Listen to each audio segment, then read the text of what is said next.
too much noise today. I just need the road, the rain, and the hum of the engine.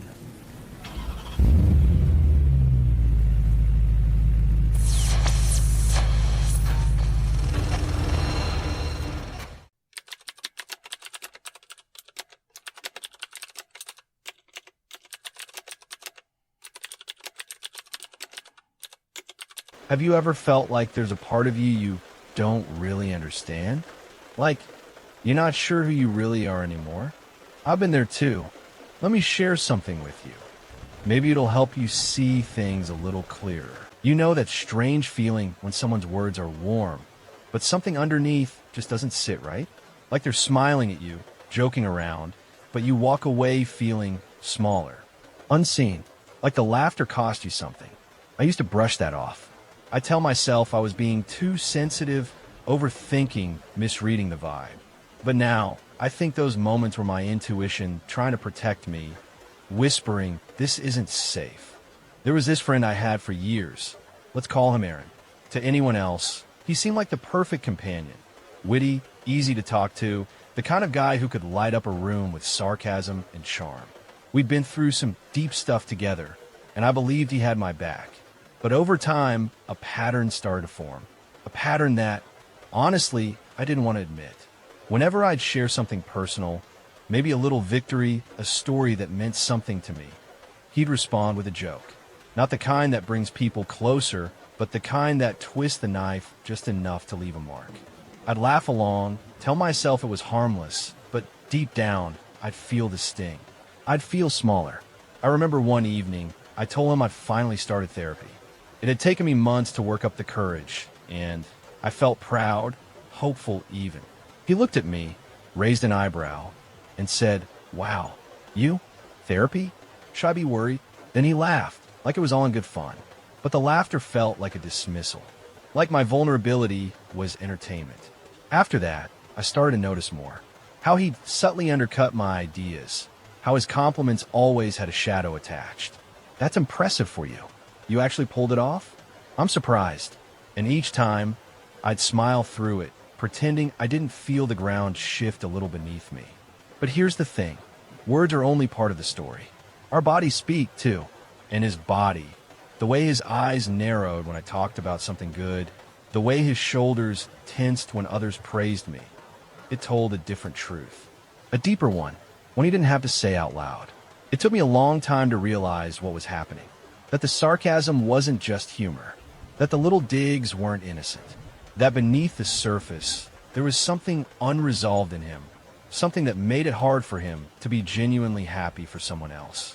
Carl Jung talked about the shadow, those parts of ourselves we reject and try to hide, but that always find a way to leak out. I think Aaron had a lot of shadows, maybe feelings of not being good enough, or fears he couldn't name. And when he saw someone else, even someone he cared about, stepping into light, it triggered something dark in him. Something that said, if they rise, I fall. I don't think he hated me. Not consciously. But I do think part of him resented what I represented. Someone trying to grow, to heal, to move forward. And that part couldn't help but try to pull me back down. It's a painful thing to admit, especially when it's someone close to you. But I had to face it, not to judge him, but to protect myself. Because staying in that dynamic meant slowly shrinking, dimming my own light so it wouldn't upset him, laughing off cuts like they were love taps. And isn't that the saddest thing? How we learn to accept little hurts from people who say they care. How we train ourselves to endure instead of question, to rationalize instead of feel. I had to unlearn that. I had to start trusting my own emotional responses, even the quiet, vague ones that whispered something's off. I had to stop gaslighting myself in the name of being understanding. Because understanding someone doesn't mean you should stay close to them, especially when closeness starts to cost you pieces of yourself. Eventually, I pulled back from Aaron, not with anger or blame, just distance. And as space grew between us, I started to feel something I hadn't in a long time. Peace. The kind of peace that comes from no longer needing to guard your joy. From knowing your words won't be turned against you. From not bracing for the next disguised insult. There's grief in that kind of letting go, but also liberation. And it taught me something I carry with me now, a kind of compass. If someone's presence makes me question my worth, if their jokes leave me doubting my value, that's not love. That's shadow work leaking into my light. And I won't apologize for stepping out of that shadow anymore. There's something even harder to face than sarcasm or irony. It's the kind of sabotage that doesn't scream, but quietly chips away at you when you're not looking. I didn't want to believe it at first. The idea that someone close to me could hurt me not with fists or fights, but with silence, with forgetfulness, with little moments of oops, I didn't mean to. But patterns don't lie. And once you start seeing them, you can't unsee them. I remember when I was trying to start a small project, something that meant a lot to me. It wasn't huge, but it was mine. A little creative thing I was building in the evenings, just to feel like I had some direction again. I told a friend, let's call her Mia, and she seemed excited. She even offered to help with a few things. I was grateful. I trusted her. But then came the little mistakes. She forgot to email the contact. I asked her to. No big deal, I thought. Life's busy. Then she gave me advice, confidently, almost forcefully, that turned out to be completely wrong. It set me back by weeks. Again, she apologized. I swear, I thought that was how it worked, she said wide-eyed. And I nodded, accepted it. But it kept happening. A reminder she was supposed to send. A conversation she promised to have. Every time it slipped through the cracks. And somehow, every time it hurt me more than it hurt her. That's when something in my gut started to twist. I went back through her history, and suddenly I saw it. Times she'd forgotten to invite me to important things. Moments where she'd downplayed an opportunity that ended up being huge. A pattern of small interferences that always came off as unintentional, but always pushed me off track. Carl Jung once said that when people are unable to confront their own failures, they unconsciously project the discomfort onto others. And I think that's what was happening with Mia. She wasn't consciously trying to ruin anything. But deep down, maybe my little steps forward reminded her of places she felt stuck. And instead of facing that pain, her mind found ways to keep me in place. Subtly, quietly, almost kindly. Sabotage doesn't always look like betrayal. Sometimes it wears the mask of a friend with good intentions. That's what makes it so hard to name, so hard to confront. I kept asking myself, is it really that bad? Maybe I'm just being too sensitive again. But something inside me had changed. I wasn't just looking at isolated mistakes anymore. I was seeing a system, a rhythm, and it was slowly draining me of trust, of confidence, of joy. It's scary to realize that someone you care about might benefit from your stagnation. Not in a cruel, cartoonish way, but in a deeply human one. Because if you grow, it might force them to face all the places they haven't. And if they're not ready for that, they might try, without even knowing it, to hold you in place. When I finally brought it up to Mia, I did it gently. I didn't accuse. I just said, I've noticed that when I really need something to move forward, things seem to fall through when I count on you. I'm not sure why, but it's starting to feel like a pattern. She got defensive, laughed it off, said I was overanalyzing. That hurt, but it also confirmed what I needed to know. So I stopped depending on her. I stopped sharing certain things. I started protecting the spaces that mattered most to me. It felt lonely at first, like closing a door that had been open for years, but also felt clean, like I was reclaiming something that had been quietly slipping away. People who sabotage you softly aren't always bad people. Sometimes they're just afraid. Afraid that your rise will make them feel small. Afraid that your success will leave them behind. And that fear turns into forgetfulness, into misdirection, into bad advice disguised as help. But that doesn't mean you have to accept it. You don't owe anyone your stillness. You don't have to dim just because someone else hasn't found their own light. I've learned to trust patterns more than promises. Words can lie. Excuses can be endless. But behavior repeats. And when it does, it teaches you everything you need to know, not just about others, but about what you're willing to tolerate. If you feel like you're being subtly held back, pay attention. If someone's mistakes always cost you more than them, take a step back. You're allowed to protect your path, even from those who smile while they block it. And if you've ever been that person, the one who, in moments of fear, has downplayed someone else's growth, don't shame yourself. Just own it, heal it, and don't let it control you again. We've all been there, in one way or another. The real question is, what do we choose now? Growth or grip? Envy or encouragement? Because every time someone close to us rises, we're offered a mirror. Not a reason to pull them down, but a reason to rise too. You ever share something you're proud of, something that took real effort, and the person across from you immediately tries to top it? Or worse, shrugs it off like it's no big deal? At first, I thought I was just being touchy. I mean, everyone wants to talk about themselves, right? But after a while, it started to wear on me. Like my joy was being constantly measured, weighed, and subtly dismissed. There was someone in my life, I'll call him Jake, who did this all the time. If I said I'd finally gotten a raise at work, he'd go, "Nice. I just got offered something bigger too, actually." If I shared that I'd run a 10K, he'd say, "You should try a marathon. That's what I'm training for." It didn't matter what the topic was. My wins always had to be followed by his. Only his were louder, better, faster. It's not that I didn't want him to succeed. I did. I was always cheering him on. But it felt like the space between us was turning into a scoreboard. Every time I opened my heart, he responded like it was a competition. And slowly, I started holding back. I stopped sharing the things I was proud of. Not because they weren't worthy, but because I knew they'd get minimized or overshadowed. I didn't realize at the time, but I was shrinking myself to make him feel big enough. Jung talked about this dynamic too, the projection of our own insecurities onto others. People who feel lacking often react to someone else's success, not with celebration, but with silent discomfort. And that discomfort find a voice in comparison, in one-upping, in quiet resentment. It wasn't always direct with Jake. Sometimes it came in sideways comments. Like when I mentioned I'd started meditating regularly, he said, "That's cool, but I've been doing that for years. You're just getting into it." Or if I talked about a book that moved me, he'd roll his eyes. "That one? It's kind of basic." Every time, it chipped away a little more. Not just at my joy, but at my sense of safety.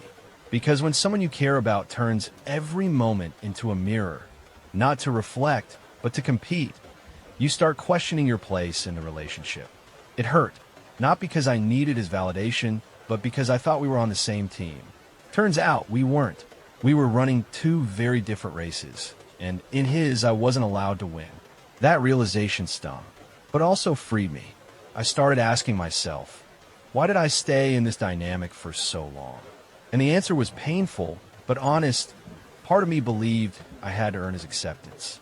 That if I could prove my value, he'd finally just be proud of me.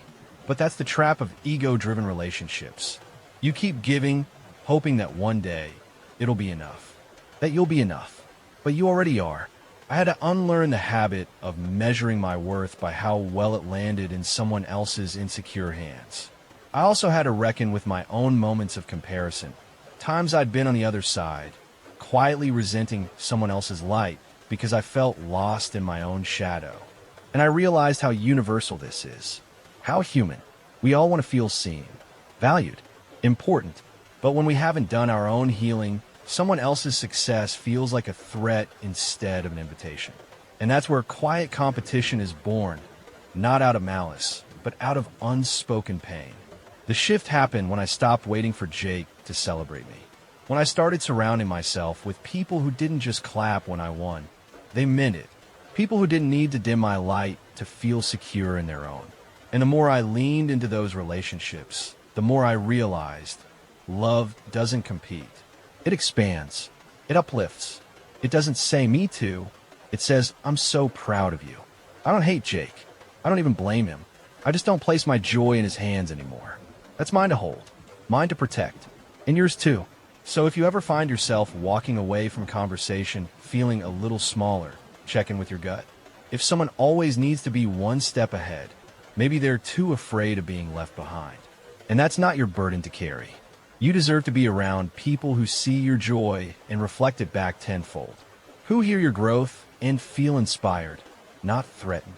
Who know that in love, real love, there's no race, no scoreboard, no need to prove anything. Just presence, just peace, just the quiet, powerful freedom of being exactly who you are without apology. You know what's wild? Sometimes the people who say they care the most disappear when you actually need them. I don't mean physically vanish. I mean emotionally check out. Like they're there when it's convenient, when everything's light and easy, but when things get heavy. Silence. Excuses. A blank space where support should be. There was someone like that in my life. Let's call her Claire. She was always around when things were fine. Always had something nice to say. Always wanted to catch up, but only when it was comfortable for her. I didn't notice at first, because on the surface, she seemed genuinely interested. She asked how I was doing. She smiled. She nodded. She said the right things. But when I hit a rough patch, really hit it, she faded. I remember one time I was going through something deeply personal. I won't get into the details, but I needed someone. Not to fix anything, just to sit with me, to hold space, to say, I see you. I'm here. So I reached out to Claire. Sent a simple message. Hey, I'm going through a hard time. Can we talk? She replied 2 days later with, so sorry, it's been crazy busy. Hope you're okay. And that was it. It felt like getting hit with a cold wind. Like my vulnerability had been met with a shrug. After that, I noticed more. Times I'd share something meaningful, and she'd brush it off, or change the subject, or offer some shallow platitude, and then steer the conversation back to herself. At first, I told myself I was asking too much. That people have lives, stress, things going on. And that's true, but it doesn't explain the absence, the disinterest, the hollowness of her care. The truth is, some people like the idea of being close, but not the responsibility of it. They enjoy the warmth of connection when it doesn't cost them anything. But when real intimacy requires presence, depth, empathy, they vanish. And it hurts, because emotional abandonment doesn't always come from enemies. Sometimes it comes from the ones who said they'd always be there. The ones who said, I've got you, and then disappeared the moment your world got messy.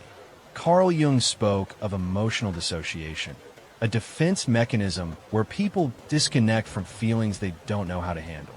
And I think that's what was happening with Claire. My pain made her uncomfortable, maybe because it reminded her of her own, and instead of facing it, she retreated behind polite words and distant smiles. It took me a while to understand that, and longer to accept it. But here's what I learned. Real connection shows up. It's not always perfect, or eloquent, or heroic. Sometimes it's just someone sitting with you in silence. Someone texting back. I don't know what to say, but I'm here. That's love. That's presence. That's real. The people who ghost your hard times, but celebrate your easy ones, that's not love. That's convenience. And it's okay to mourn that. To feel the sting of realizing someone was only ever half in.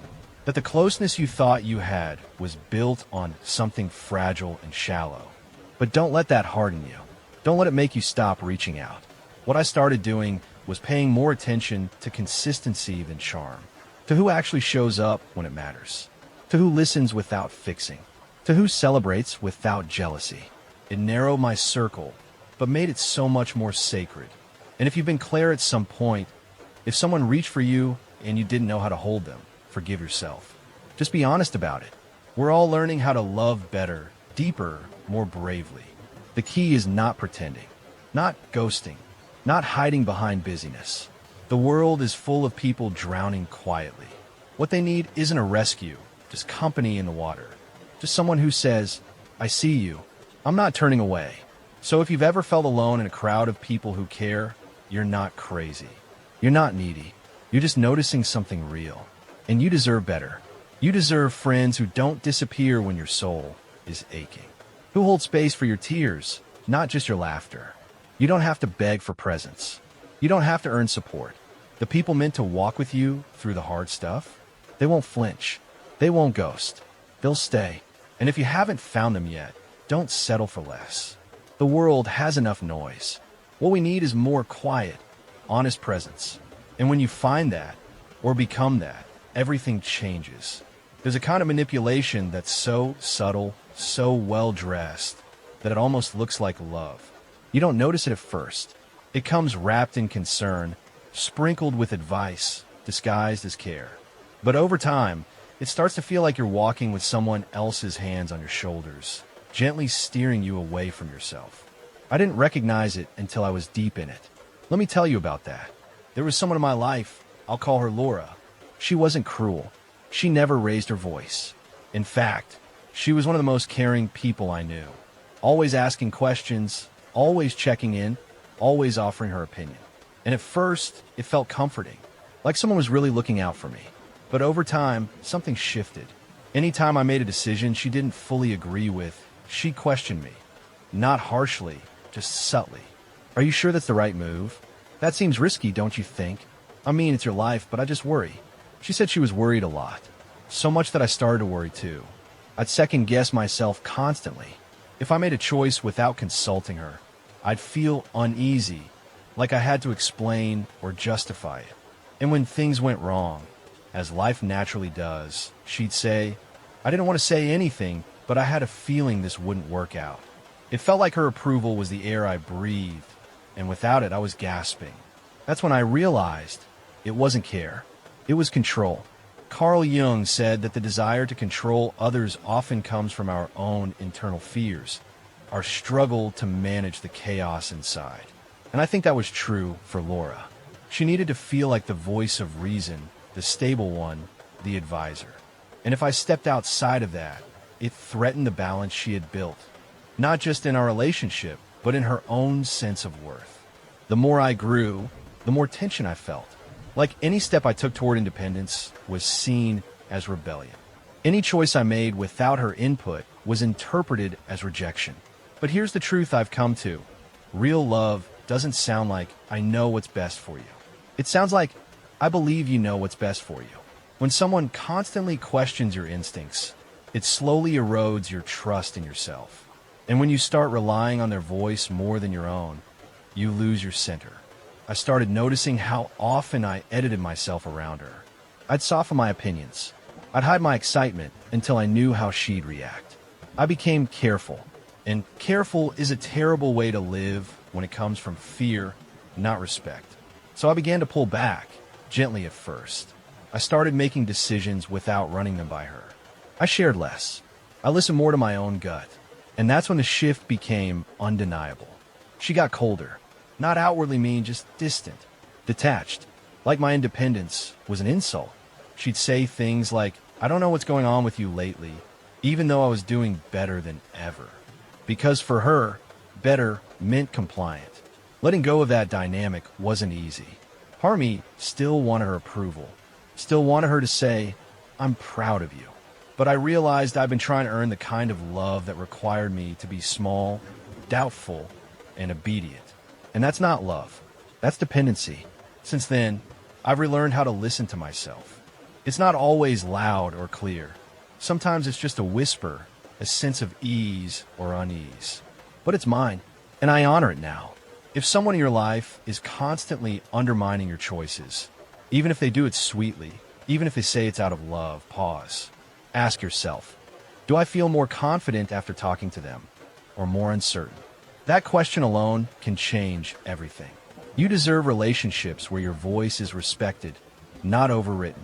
Where advice isn't a tool to control, but a gift freely given and just as freely declined. Where love doesn't come with strings tied around your freedom. And if you've been on the other side, if you tried to control someone out of fear, just breathe. We've all been there in some form. The healing begins with awareness, with loosening your grip, with trusting that people can grow, fall, rise, and choose without needing your constant guidance. The most loving thing we can do for each other sometimes is step back, hold space, and say, I trust you, even when I'm scared, even when I wouldn't do it that way. That's real care. That's love with open hands. And that's the kind of love I'm choosing now. There's a different kind of pain, one that doesn't come from direct conflict, but from the slow realization that someone is wounding you in places they pretend to protect. You know the type of person I'm talking about. The ones who act like friends in front of you, but plant quiet poison when your back is turned. Gossip, doubt, subtle shade, not in explosions, but in whispers. It happened to me, and honestly, I didn't want to believe it first. I thought I was imagining it. I mean, how could someone so close, someone I trusted, speak about me like that? But the signs were there. It started small. People treating me differently for no reason I could understand. A sudden distance. Conversations cut short. People I used to laugh with now giving me half smiles, looking past me in group settings. At first, I blamed myself. Maybe I said something wrong. Maybe I was too distant. Too much. Not enough. But then someone slipped. They mentioned something that had been said. Something personal, twisted just enough to be damaging. And I knew exactly where it came from. I had told only one person. Her name was Lena. At the time, she was one of the people I held closest. We'd shared secrets, long nights of vulnerable conversations. I thought we had each other's backs. But looking back, I realized she often asked questions that felt loaded. She'd say things like, "Don't you think people sometimes see you as too intense?" Or, "I'm just curious. Do you ever worry about coming across as self-righteous?" Things that sounded like concern, but hit like knives. Carl Jung said that what people can't face in themselves, they often project onto others. And I think that's what was happening. Lena had her own insecurities, fears, maybe even resentment she couldn't name. So instead of confronting them, she transferred them onto me, quietly undermining my image in rooms I wasn't in. That kind of betrayal is deeply confusing because it doesn't wear a villain's face. It wears a familiar one. It smiles. It hugs you. And then it whispers something behind closed doors that makes the people around you question your character. It made me question myself, too. But here's what I've learned. If someone's words about you and their energy toward you don't match, trust the dissonance. The body knows. The intuition knows. The ache in your chest when someone praises you with hollow eyes, that's your truth speaking. When I finally confronted Lena, gently, not accusing, just expressing what I'd felt, she denied everything.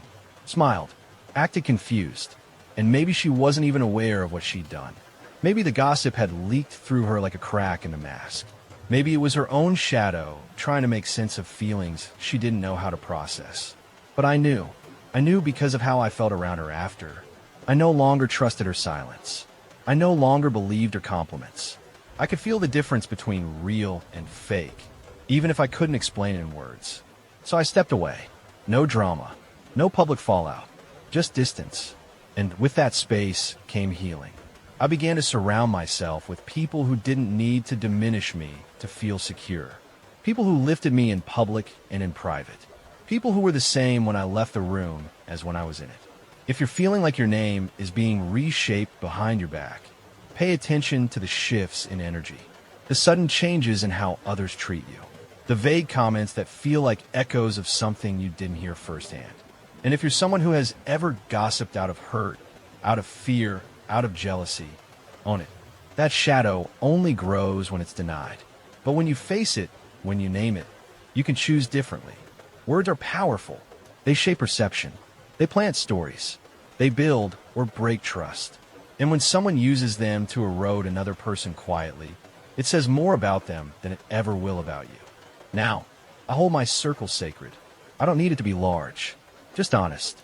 Just kind. Just real. So if you've been hurt this way by the soft betrayal of gossip, know this. Your truth is stronger than someone else's story about you. And you don't have to defend yourself in every room where your name is spoken. The people who really matter, they'll feel the difference. They'll know who you are. They'll listen to your energy louder than anyone's opinion. Let your integrity speak. Let your presence be your voice. And let the rest fall away. Have you ever shared something beautiful, a moment, an accomplishment, a quiet little joy, and been met with silence? Not hostility, not argument, just absence. Like the person you trusted to celebrate with you had suddenly become emotionally unavailable the moment your light began to shine. That silence? It cuts deeper than words. I remember it clearly. I worked hard on something, really hard. Put my heart into it. When it finally came together, I was proud. Nervous, but proud. And there was someone in my life, a close friend, someone I loved deeply, who I wanted to share it with. Let's call him Daniel. I sent him a message. Just a simple, excited note. "Hey, the project's live. I'd love for you to see it." No reply. A day passed. Then two. When he finally responded, it was a dry, "Oh yeah, I saw. Congrats." That was it. No questions, no enthusiasm, no warmth. I tried to rationalize it. Maybe he was busy. Maybe he didn't realize how important it was to me. But deep down, I felt that hollow ache, The one you get when someone close to you pulls away right when you need them to lean in. And it wasn't the first time. I started looking back and realizing how often Daniel had gone quiet whenever things were going well for me. A promotion, a new relationship, a spark of confidence. Each time, his energy changed. Sometimes it was subtle, a change in tone, a quick subject switch. Sometimes it was more obvious, like canceling plans right after I'd shared good news. Carl Jung once said that the inability to rejoice in another's success is often a reflection of unresolved inner conflict. And I think that's what Daniel was wrestling with, his own feelings of stuckness, of disappointment. My growth reminded him of where he felt stagnant. And instead of being inspired, he became distant. It's easy to take that personally, to feel like you're being punished for shining, like your happiness is a burden to those around you.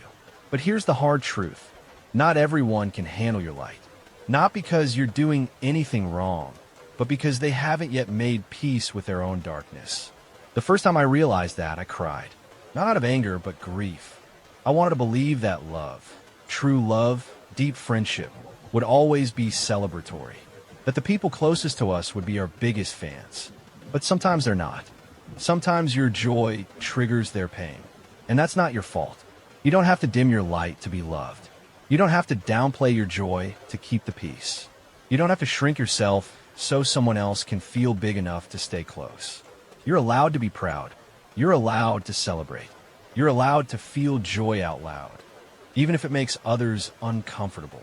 Because that joy, it's not arrogance. It's healing. It's growth. It's the result of everything you've overcome. It took me time, but I stopped hiding my wins. I stopped offering disclaimers before sharing good news.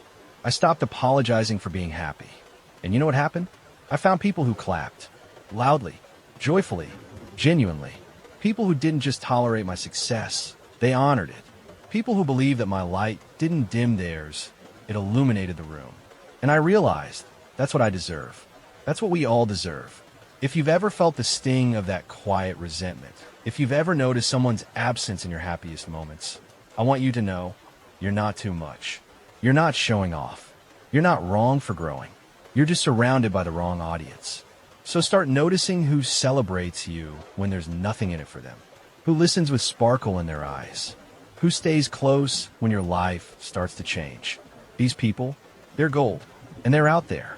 And if you've been Daniel, if someone else's joy has made you feel less than, don't shame yourself. Just be honest about it. Ask what part of you still needs love, still feels behind, still aches to rise. That's your shadow asking to be seen. And healing begins the moment you stop pretending it's not there. Joy isn't meant to be hidden. It's meant to be shared, celebrated, echoed. So don't let someone's silence become your story. Don't mistake their distance for a sign that you're unworthy. You're not too bright, too bold, too happy. You're just beginning to glow. Let yourself shine. There's this strange moment. Not quite fear, not quite sadness. When you realize someone's words don't match their energy. They're smiling. They're saying all the right things. But something deep inside you whispers, this isn't real. You feel it in your gut, in the way your shoulders tense without explanation, in the way your chest tightens when they say, I'm happy for you. But their eyes don't smile. Their body leans away. Their voice dips ever so slightly at the end of the sentence. That's when I started learning to trust the space between words. There was someone in my life, we'll call her Elise. She was warm, charming, friendly. If you didn't look too closely, you'd think she was the kindest person in the world. And for a long time, I did. She never said anything cruel, never raised her voice, never gave me a reason to doubt her. Except I never felt safe around her.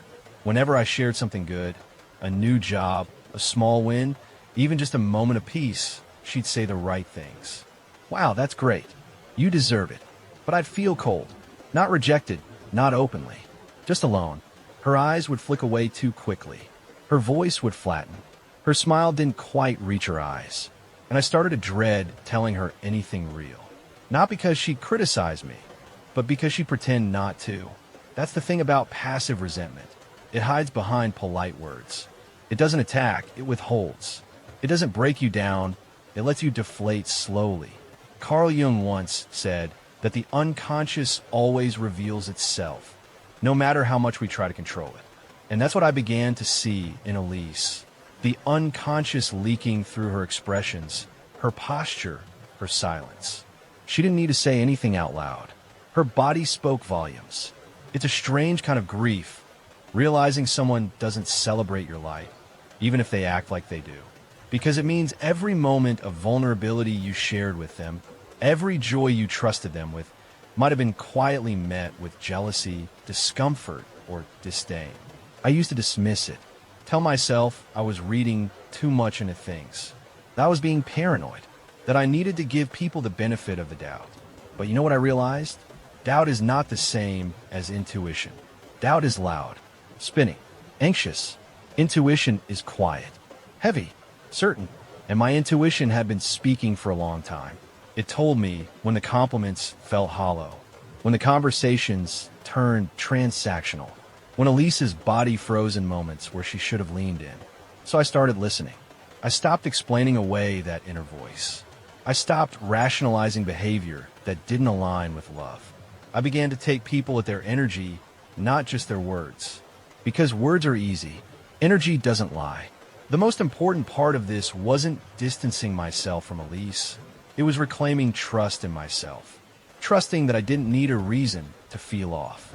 That I didn't need proof to honor what my body already knew. It was freeing, honestly, to stop seeking permission to protect my peace. To stop convincing myself to stay close to people who made me feel small, even if they never said a single harsh thing. And here's something that really shifted my perspective. Not everyone who smiles at you is for you. Some people are just uncomfortable with someone who's free, who glows, who has something they've buried in themselves. And that's not your burden to carry. It's not your job to fix or soften or stay small to make them feel safe. If you felt this, if someone's presence makes you feel like you're tiptoeing through a conversation, unsure if you're allowed to be joyful, pay attention. That discomfort is wisdom. And if you've been Elise, if you've watched someone else's joy and felt it twist something inside you, just be honest about it. That's a shadow asking to be seen. Not punished, not shamed, just seen, just understood. We all have those parts. The ones that feel left behind. The ones that ache when someone else seems to soar. But when we face them, when we bring them into the light, they stop needing to sabotage connection. They just become part of us, healed, not hidden. So now, when I feel that shift, when someone's words say one thing, but their energy says another, I don't argue with it. I don't force closeness. I don't betray myself for the sake of appearances. I just listen. I trust. I choose peace. Because I've learned, safety doesn't come from what people say. It comes from how they make you feel when you're most yourself. If this felt meaningful to you, it might mean something to someone else too. So hit like, leave a comment, or subscribe. That's how YouTube knows to share it with others. Maybe together, we can help someone see things a little differently.